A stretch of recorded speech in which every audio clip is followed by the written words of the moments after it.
Hello students, in this video we'll study the Bohr atomic model. The model of an atom, the structure of an atom is given by Bohr. The limitation which was there in the Rutherford atomic model now is explained by Bohr, Niels Bohr. Okay, so what he says in his postulates, the first postulate he said that only discrete orbits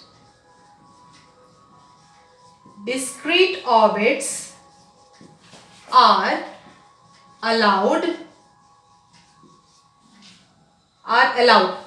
in the atom. Okay, discrete orbits means the actual definite path on which the electrons travels will be in the atom. Okay, and now the second one, electrons do not radiate energy. Electrons do not radiate energy.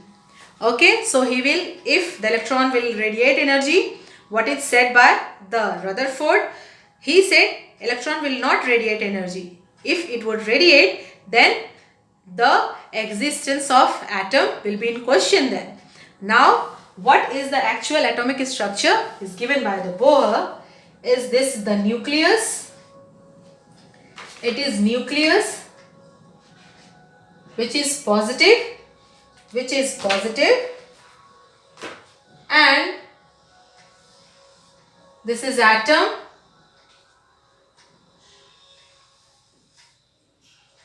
second energy level, third energy level, fourth energy level. Now what I am saying, these energy levels, yes, these discrete orbits are known as energy shells.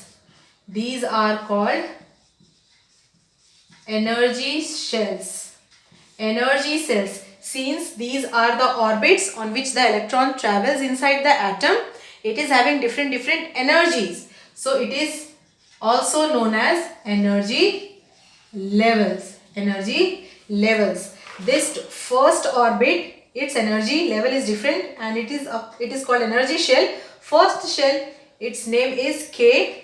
Next cell is its name is L. Next one is M, next one is N, and so on, depending upon the number of electrons. Okay. So this how the structure of the atom is given by the Bohr.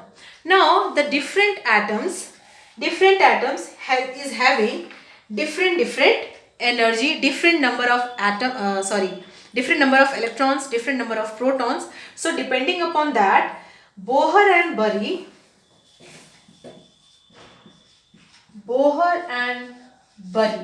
scheme.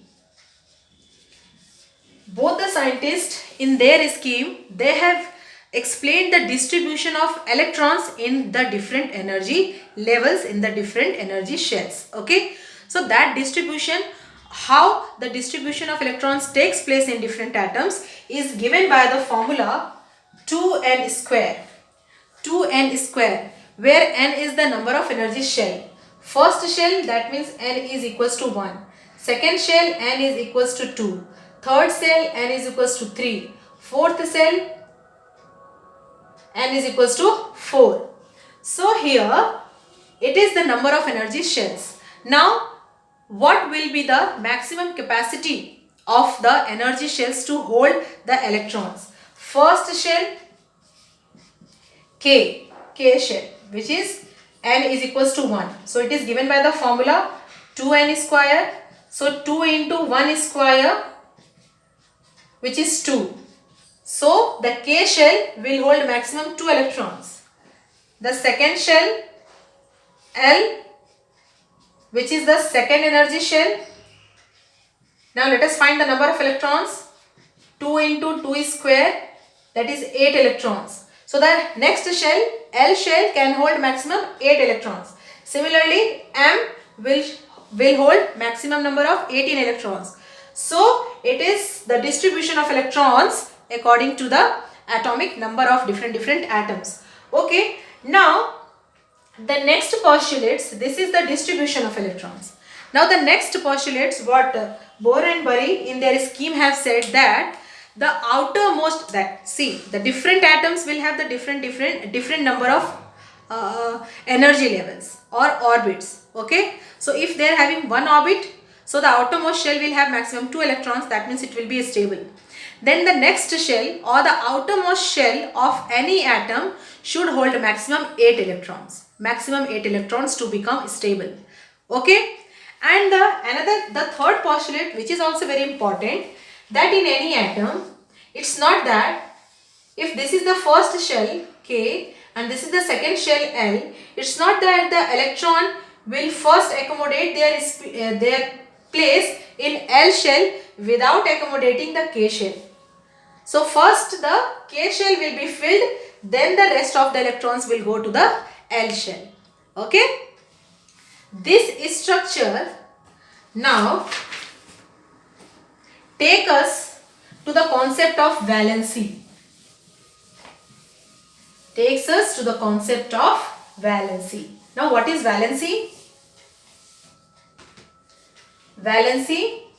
This valency we have studied in our previous chapter, atoms and molecules. Valency is actually what?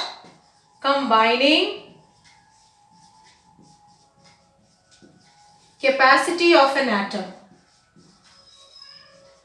Combining capacity of an atom. And from where this combining capacity of an atom comes, the number that is actually the number of electrons which is in the outermost shell. Outermost shell, like hydrogen. Hydrogen, the structure of hydrogen is what? The atomic number is 1. So this is the nucleus. And if this is the hydrogen, atomic number of hydrogen is 1. So this is the electron, one electron which is revolving around the nucleus. So its valency is 1.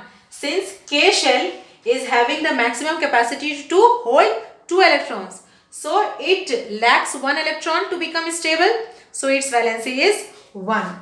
Now hydrogen, now lithium.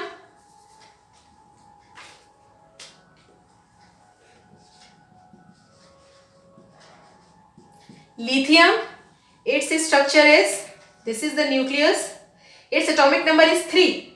Its atomic number is 3. So first shell, since 3 atomic numbers, so first shell, obviously we know that now it holds 2 electrons.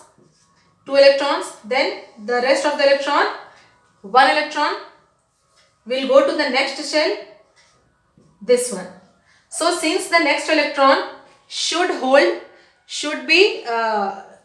have 8 electrons to become stable. Now it is having 1 extra electron. So what it will do? This 1 electron it will give to the another atom and it will become stable, and it will have only 1 orbit on which the 2 electrons are traveling, and it will become stable. So its valency will also be 1. Okay. Now oxygen, let us take the example of oxygen. Oxygen, its atomic number is 8. Its atomic number is 8. Let us look at its structure. This is the nucleus. First shell. First shell should accommodate 2 electrons. Then next shell, 2 out of 8, 6 remains. So 1, 2, 3, 4, 5, 6. But it is K shell. Second energy level. So its maximum capacity is to hold 8 electrons. So it is not stable. It is not stable. So suppose 2 places are vacant. Okay. So it needs 2 electrons to become stable. So that the need of electron gives its valency as 2. So its valency is 2. Okay. So this need of electron by an atom to become stable is actually a valency. So this need of electron, how it is accomplished? It is accomplished by either to donate or to accept or to share by sharing of the electrons. If 1 or 2 electrons are lacking, then the atom will take electrons from the other atom to become stable, and it will form compound with that atom. Then if an atom is having extra electron in the outermost shell to become stable, so it will donate electrons, it will lose electrons to become stable, and it will also going to form a compound or the molecule with that atom to which it is giving the electron. And also the third case, the electrons which are lacking, the need of the electron is also accomplished by the sharing of electron with another atom of different elements or the same element.